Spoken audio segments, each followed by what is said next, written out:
Hey everyone, my name is Matt. Welcome to my backyard. This time we're building a Highboy. So let's get started. The cherry for this project came from a set of boards that I've been saving for a few years. These are all the boards from a single log that I held on to due to them being decently wide. 1, 2, 3, 4, 5, 6, 7, 8, 9, 10. The secondary material for the cases, drawer sides, and backs is maple, and I've also had that for a few years. As an example of what you can do with the entire set of boards from a single log, the sides of the upper case and the sides of the lower case are book matched. At this point, I set aside the material for the drawers, since I wouldn't need that stock for a while, and broke down and milled the other boards. Next I can move on to the leg stock. The stock came from a pair of 12-quarter cherry slabs that came from a hollow log. I've been saving these for a while as well, specifically for square stock, and specifically for the day that I would finally build a Highboy. This hollow log was cut back in 2012.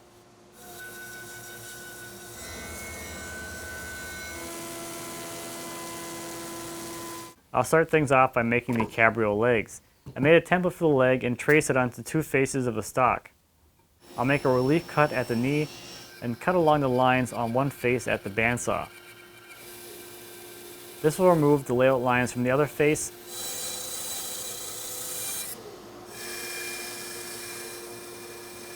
So I'll tape those offcuts back on and cut along those lines.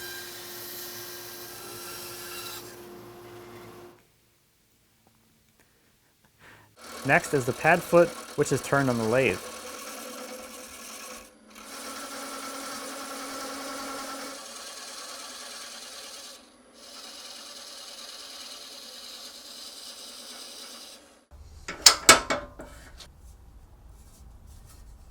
And the last bit of rough shaping is to reveal the post at the top of the leg.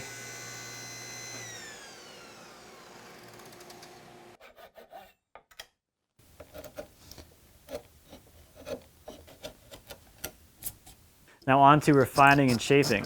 The bandsaw cuts are smooth with a plane and spoke shave, and the shaping around the top of the foot is done with rasp.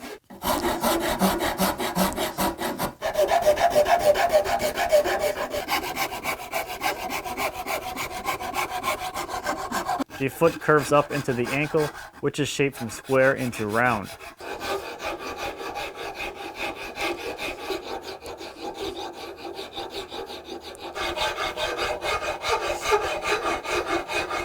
The next section is the leg, which tapers from square at the knee to round at the ankle, essentially a tapered roundover.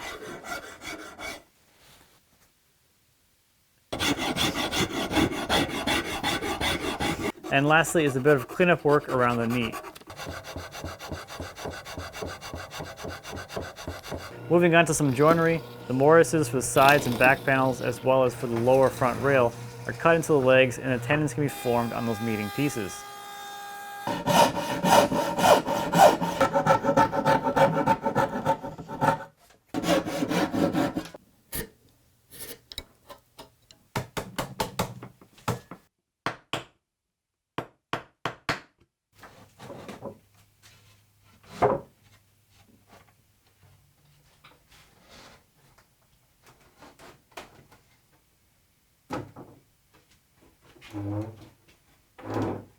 Next are the dovetailed front rails and dividers.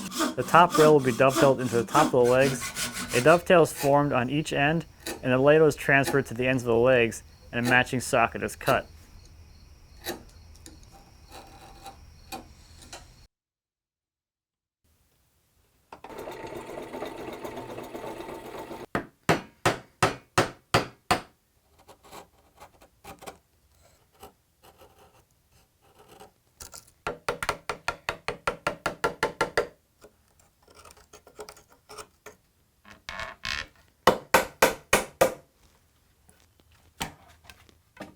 Next is the drawer divider. A dovetail is formed on each end and the dovetails are transferred to the legs.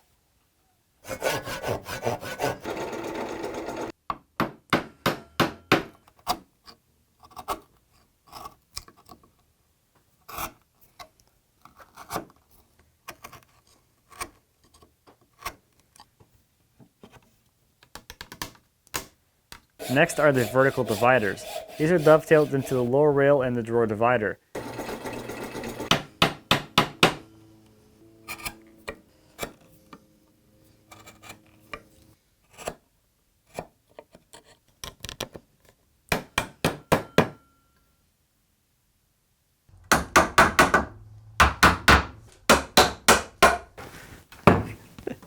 Next, the internals can be added. This starts with the addition of the rear cleats, which are notched around the leg and screwed into the back panel. The drawer runners are then added with mortise and tendons. Next, the decorative scroll pattern is added to the bottom of the side panels and the bottom of the front lower rail.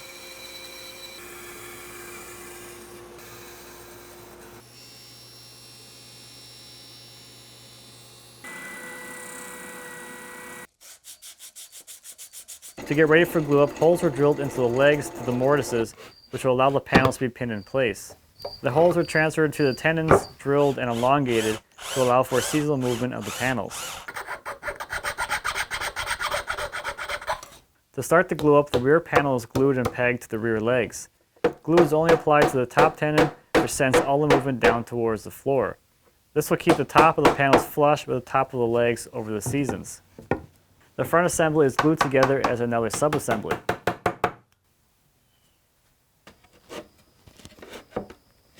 The panels and drawer internals are installed, linking the front and back together.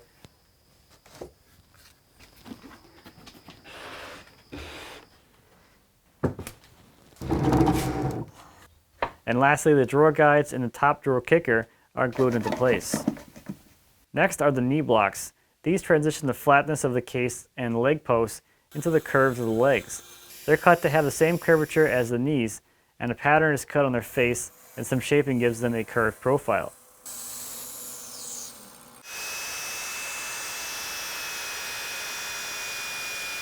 They're glued to the legs, and a bit of cleanup work blends the two pieces together.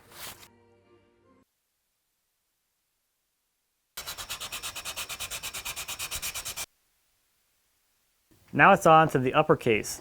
I'll get the panels for the sides, top and bottom glued up and cut the final size. The case will be dovetailed together, and I'll start by making the tails on the top panel. The dovetails are structural and will be covered with molding, making these a good warm-up for the much more visible dovetailing yet to come.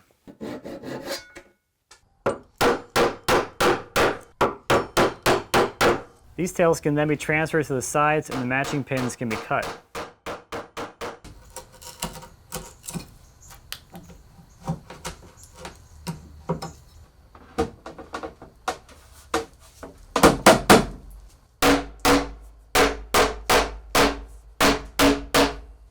To keep things fun and interesting, the bottom is dovetailed following a pins first approach.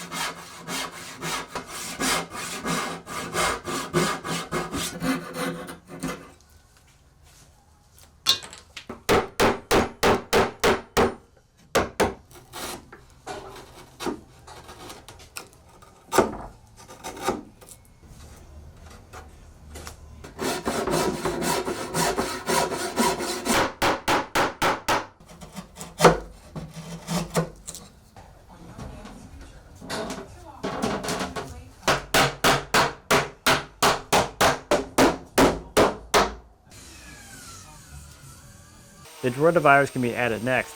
These get joined to the case sides with a sliding dovetail.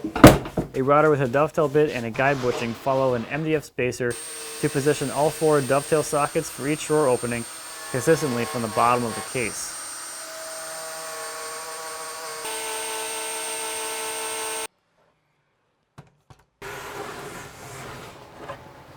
The dividers can be cut to final length and a dovetail is cut on each end.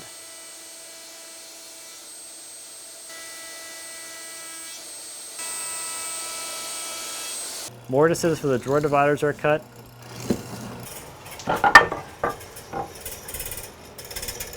And matching tenons are cut into the ends of the runners.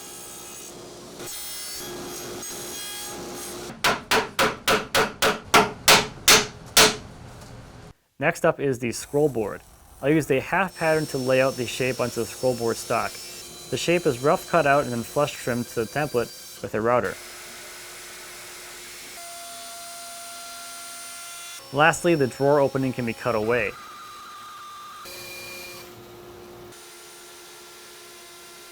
To give the scroll board a bit heavier look, material is added to thicken up the center area.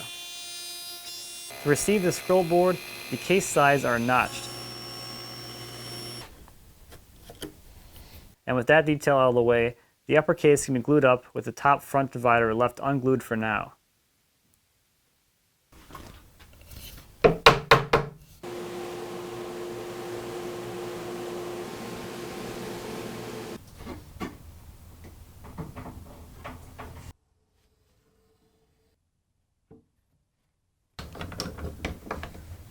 With the case flipped over, supports for the hidden drawers can be added. The vertical dividers for the center drawer can be dovetailed, notched, and installed. Next is the bonnet top, which begins by making the bonnet supports. There's a rear piece that has the same shape as the scroll board and a connecting piece.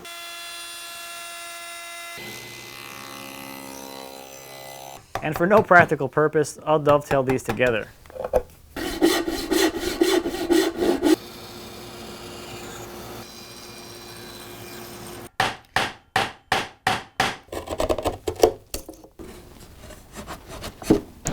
The bonnet supports are installed with glue and glue blocks in the front and screws in oversized holes in the rear. Next is the stock for the bonnet. I had an offcut from the case that was resawn and brought down to a bit under 1/8 of an inch thick. With 3 slices, I was able to make up a book match panel for each side. I trued up one seam with a plane and did the other on the jointer. Masking tape is used to pull 2 pieces together while the glue dries.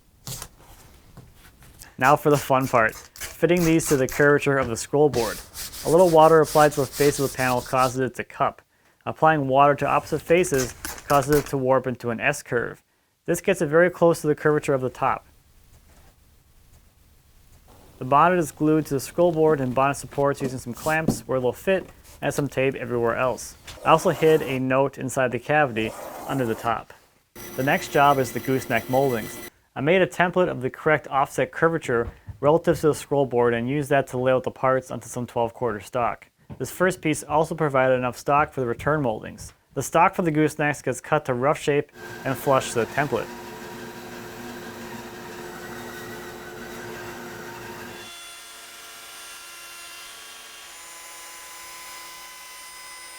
Next, the profile can be routed using an assortment of router bits and a following jig, which suspends the router above the work.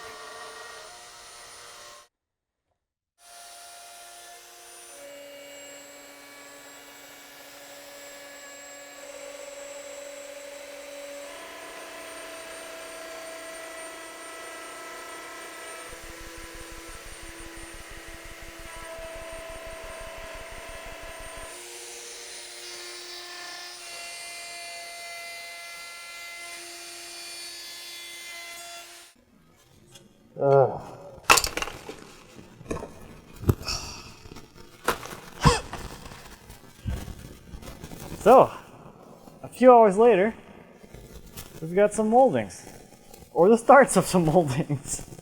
Since I'm relying on multiple bits to make up the profile, and especially using one smaller cove bit to approximate a large cove, these moldings take a fair amount of cleanup work.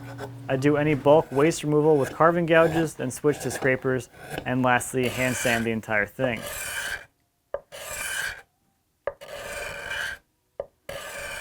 Now that they're cleaned up, they can be separated from the waste. I'll scribe a cut line and then carefully cut the moldings out of the bandsaw. Next, I can get into the installation process. The moldings are laid in place and cut locations are marked. At the miter saw, I've created a tall fence with a 45-degree cut on one end. The moldings can be stuck down to the tall fence, placing the cut directly on the cut line, and the miters can be cut on the molding. I did this in a few cuts, sneaking up on the final length.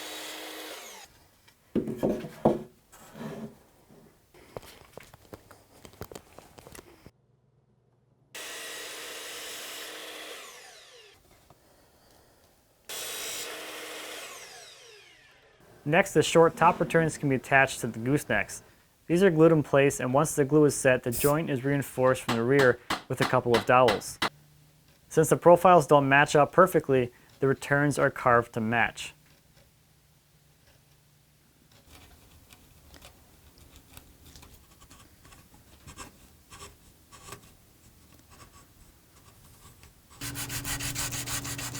To get ready for the install, a glue well is cut on the back side so glue doesn't squeeze out along the bottom onto the scroll board. Once the glue is set, a screw in a vertically elongated hole is added to the top of the gooseneck and the hole is plugged with a dowel. When I went to install the side returns, I noticed a bit of a happy accident. I didn't shape the goosenecks correctly so the top would be perpendicular to the side of the case. In order to correct this, the returns would need to be angled downwards, so I added some material to the back side and cut a bevel so the return would sit at the right angle.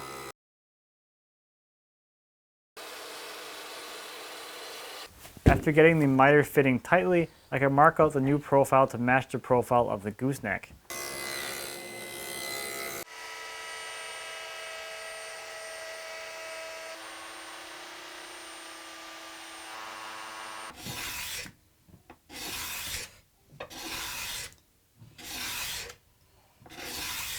The return gets installed with glue at the front and a screw in a horizontally elongated hole in the back. A final bit of shaping cleans things up and gets the profiles meeting up perfectly at the miter.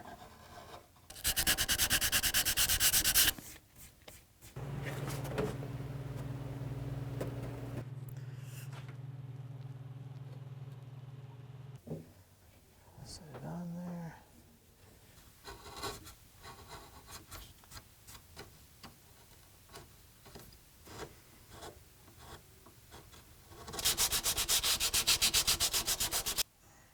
I'm really glad that this happened because I like the look of the side returns angled downward. I think it gives the whole upper case a much more elegant look. Okay, on to the drawer fronts. I'll work through the stock to get all 11 drawer fronts cut to final length and width. I have some book match drawers and some continuous grain drawer fronts, so I'll pay particular attention at this step to make sure everything lines up correctly once cut.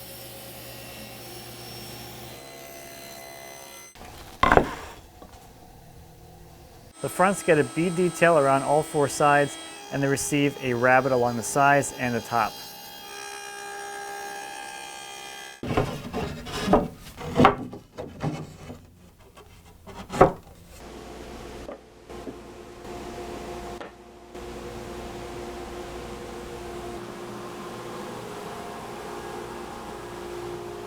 The drawer boxes are made from hard maple, so get all that broken down in plane to thickness. The groove for the drawer bottoms is run in the fronts and sides, and then I can get into joining all the drawers with dovetails. I'll start by laying out the tails on the fronts of the drawer sides and cut them at the bandsaw. Since I'm going for evenly sized and symmetrical dovetails, the wedge jig makes this super easy.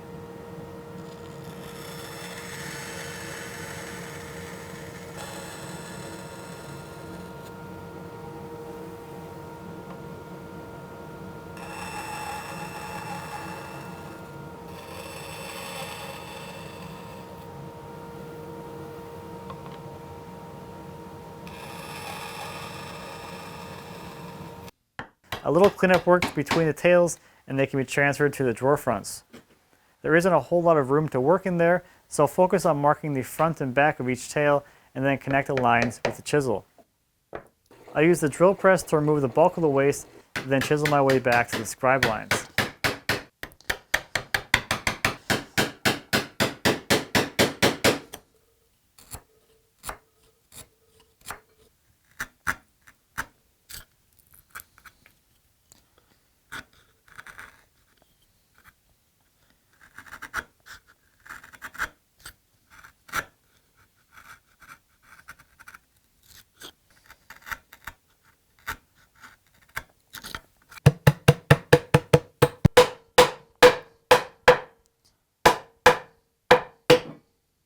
Now for the through dovetails at the rear.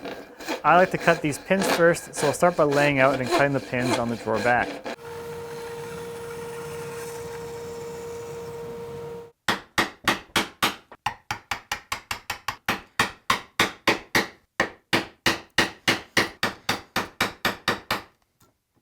The back can then be placed between the sides, and the locations can be transferred and the tails cut.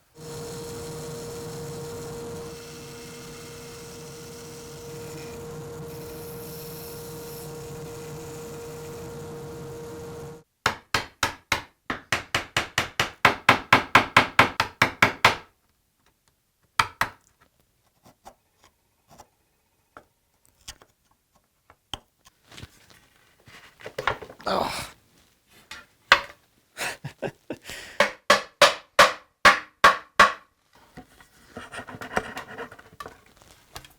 And I'll just repeat that process to join all 11 drawers.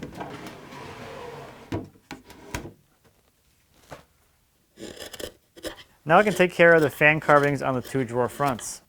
This starts by dishing out the recessed area. Then the outside arc can be divided up into the individual rays of the fan.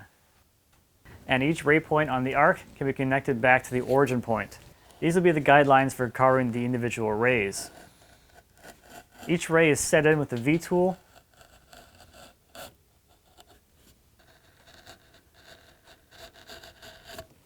and then a bent back gouge is used to create a roundover.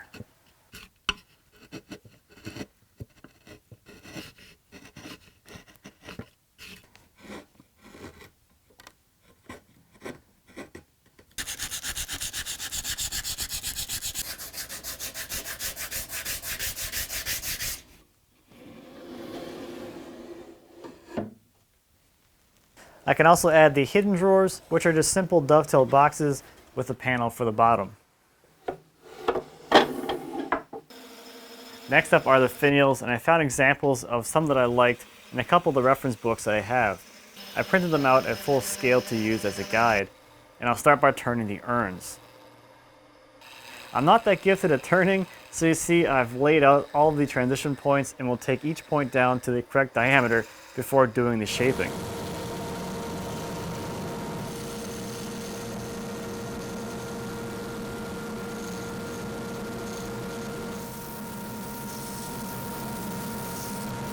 With all three of the urns turned, I can cut them apart and drill the mounting hole in the top that will receive the flame.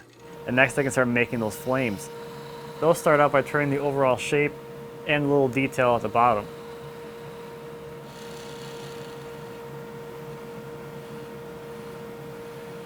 Next, the spirals can be laid out. To set the depth for carving, I'll make cuts roughly following the layout lines with a handsaw. Then it's just a matter of removing the bulk of the waste with a gouge.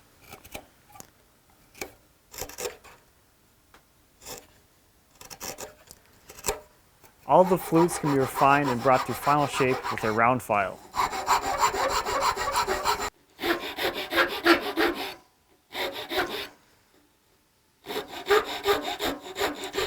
Some sanding removes the file marks, and the flame can be taken off the lathe, and the tip can be finished at the bench.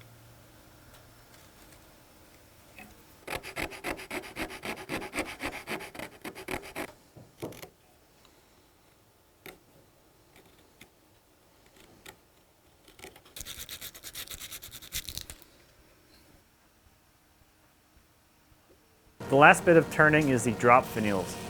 These will be mounted to the bottom of the lower rail on the lower case. And these have the same story as the urns. I'm basing the shape off of one that I found in a book, and I'll take my time laying everything out so they come out looking at least a little bit similar.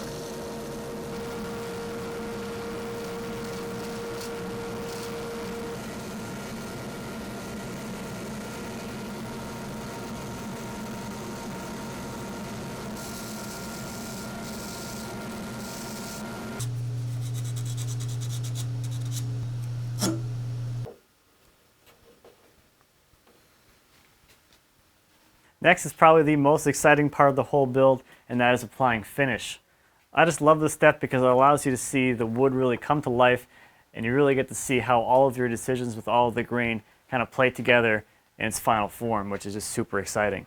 I'm applying the finish that I think I apply to just about everything, and that is Armor Seal Semi-Gloss. I apply 5 coats, sanding between each coat with 600 grit sandpaper.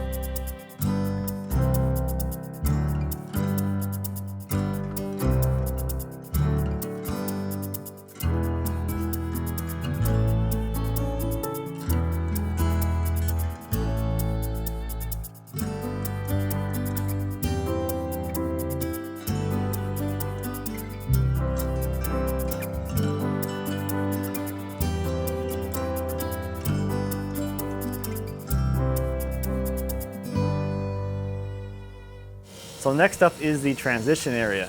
This starts with a frame that will go between the upper and lower case. It is mitered at the front and the rear is joined with a Morrison tenon. The front and sides also get a profile routed into them, which will become part of the transition molding stack. With the two cases stacked on the house, I can install the transition molding, which covers the bottom of the upper case. I had to wait until the upper and lower case were out of the shop because the ceiling in my shop is too low to stack these two together. The last bit of woodworking is to make the drawer bottoms and backboards. I ran out of the hard maple that I was using as a secondary material, so I'm using this birch that I cut in a previous video. It has some really unique colors and should make for some interesting parts. I glued up 7 panels for the drawer bottoms and cut them to size. For the rows with 3 drawers, I cut the bottom stock consecutively so the grain on the drawer bottoms would be continuous across all 3. I beveled a couple of the bottoms with hand planes because it's fun, but because there are so many bottoms, I did the others on the table saw.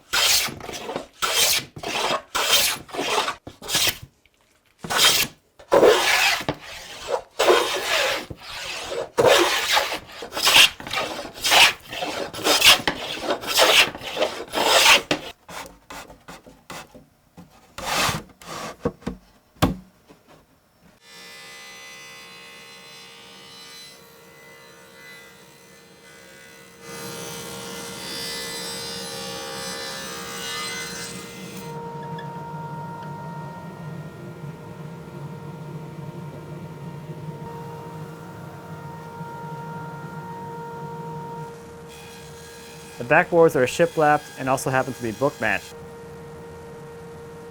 I gave them 1 coat of finish to bring out the colors in the birch a bit and installed them onto the upper case.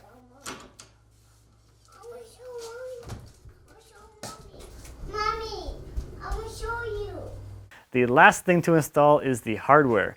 The poles have a back plate, a pair of posts, and a bail, which is the part you actually pull on. 2 holes are drilled through the drawer fronts for the post, and the poles can be assembled and secured with a couple of nuts. The full width drawers also receive faux keyhole escutcheons.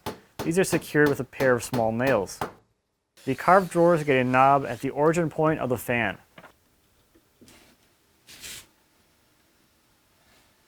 There we go. Knobby. With all that hardware installed, the drawers can be placed into the drawer openings, and this thing is done. So the video you just saw was actually cut down from these 36 videos I produced over in the guild, going through the entire build process of this piece step by step. So if you want to check that out, I'll leave a link to that down in the description. There are those 36 videos along with templates and a full set of plans to build this piece. So definitely check that out. So a big thank you to everyone who's been following along with this thing as I was building it. It's been taking me quite a while to get through this, to produce all those videos and to build the actual piece. So a big thank you to everyone who's kind of shown the support and cheered me on as I went through this whole process. And I am just really happy with the way this thing turned out. I think the grain matches on the drawers just look incredible. And this thing is only going to get, I think, more beautiful as time goes by as this cherry oxidizes. It's going to change from this kind of brownish red kind of color to a more deep, rich red. So I'm looking forward to that. The secretary desk that I did 3 years ago looks a lot different than this, and it's made from exactly the same materials. So this is going to age really nicely. So that's about it for this one. Thank you as always for watching. I greatly appreciate it. If you have any questions or comments on the Highboy, anything back in the shop, please feel free to leave me a comment, as always I'd be happy to answer any questions you might have. And until next time, happy woodworking.